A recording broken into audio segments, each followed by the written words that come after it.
Welcome to Sleep Tight Stories.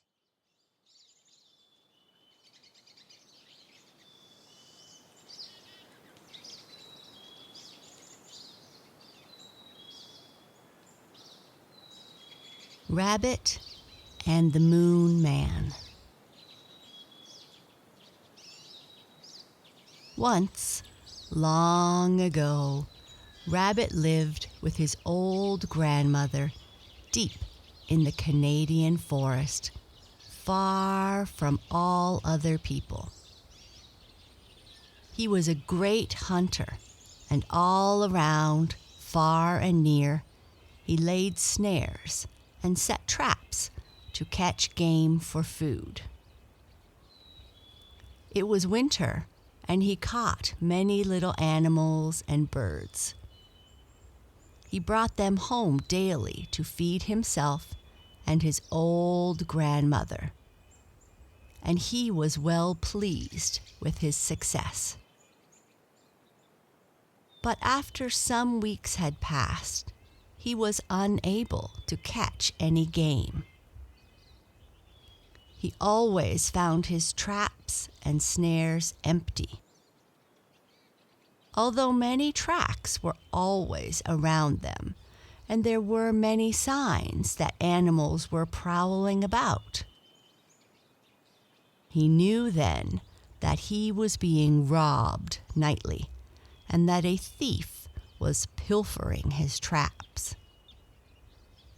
It was very cold, and the snow lay deep in the forest, and Rabbit and his old grandmother were in dire need of food.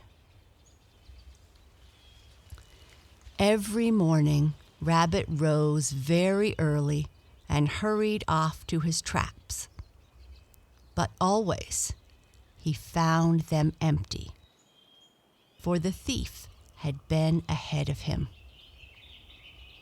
He was greatly puzzled, for he could not think who the thief was. At last, one morning, after a new fall of snow, he found the mark of a long foot near his traps, and he knew it was the foot of the game robber. It was the longest footprint he had ever seen, long and narrow and very light, like a moonbeam. And Rabbit said, "Now I shall rise earlier in the morning, and I shall go to my traps ahead of the thief and take my game, so that they will all be empty when he comes." Each morning he rose earlier to catch the thief, but the man of the long foot was always there before him, and his game was always gone. No matter how early Rabbit got up, the thief was always ahead of him, and his traps were always empty. So Rabbit said to his old grandmother, "The man of the long foot who robs my traps is always up ahead of me, no matter how early I rise. I will make a snare from a bowstring, and I will watch all this night, and I will surely catch him." He made a trap from a stout bowstring and hid it beside his snares,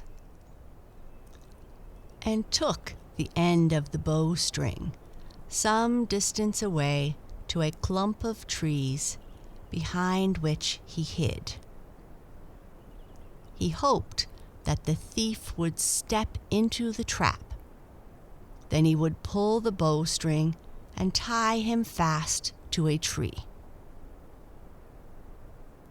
He sat very quiet, waiting for the man of the long foot to appear. It was moonlight when he set out, but soon it grew very dark in the forest. The moon suddenly disappeared. But the stars were all shining on the white snow, and there were no clouds in the sky. And Rabbit wondered what had happened to the moon. He waited very still and a little frightened in the starlight. Soon he heard someone coming, sneaking stealthily through the trees.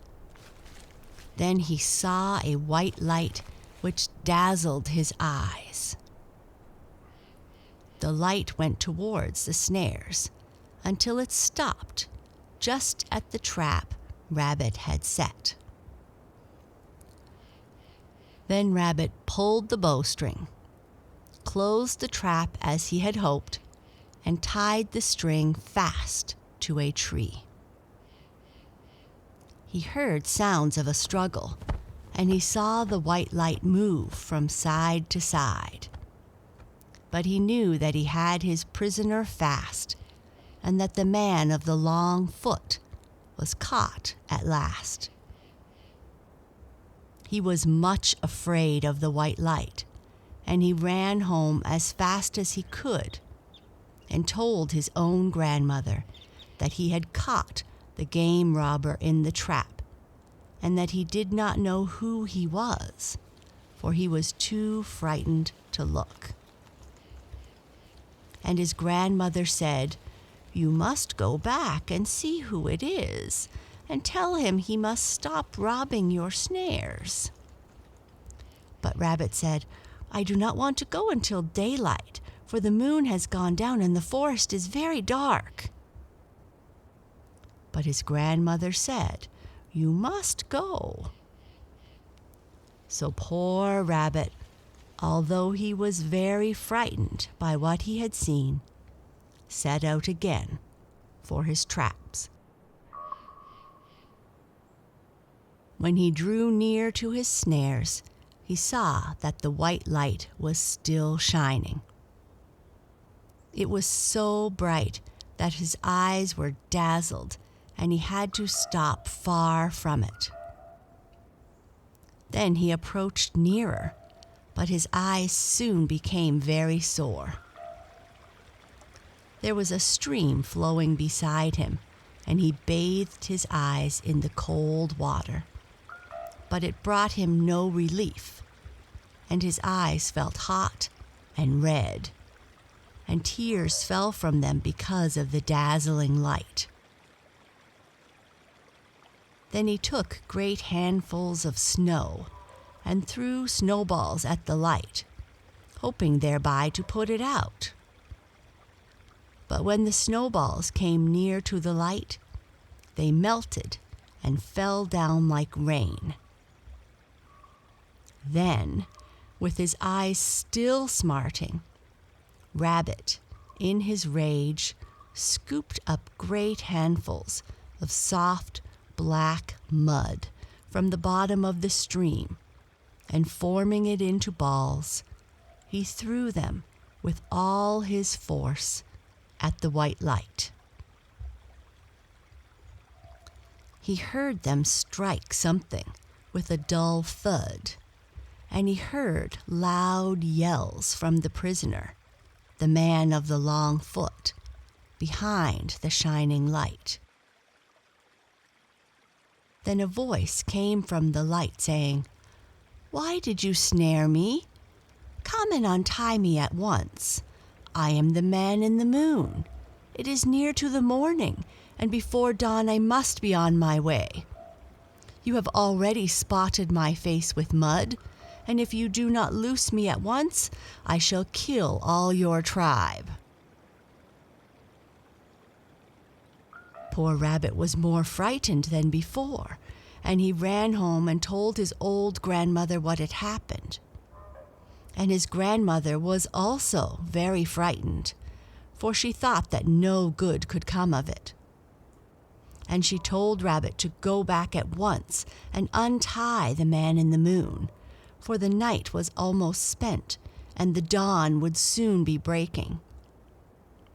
So poor Rabbit, trembling in his fear, went back to his traps. From a great distance he cried, "I will untie you if you will never again rob my snares, and if you will never come back to earth." And the prisoner in the trap promised and said, "I swear it by my white light." Then the rabbit approached very carefully. He had to shut his eyes and grope his way because of the bright light, and his lip quivered because of the great heat. At last, he rushed in and cut the bowstring snare with his teeth, and the man in the moon hurried on his way, for he could already see the dawn in the east. But Rabbit was almost blinded while he was about it, and his shoulders were badly scorched. And ever since that time, Rabbit blinks, and his eyelids are pink, and water runs from his eyes when he looks at a bright light, and his lip always quivers, and his shoulders are yellow, even when he wears his white winter coat, because of the great light and heat on the winter night long ago when he loosed the man in the moon from the snare. And since that night, the man in the moon has never come back to earth.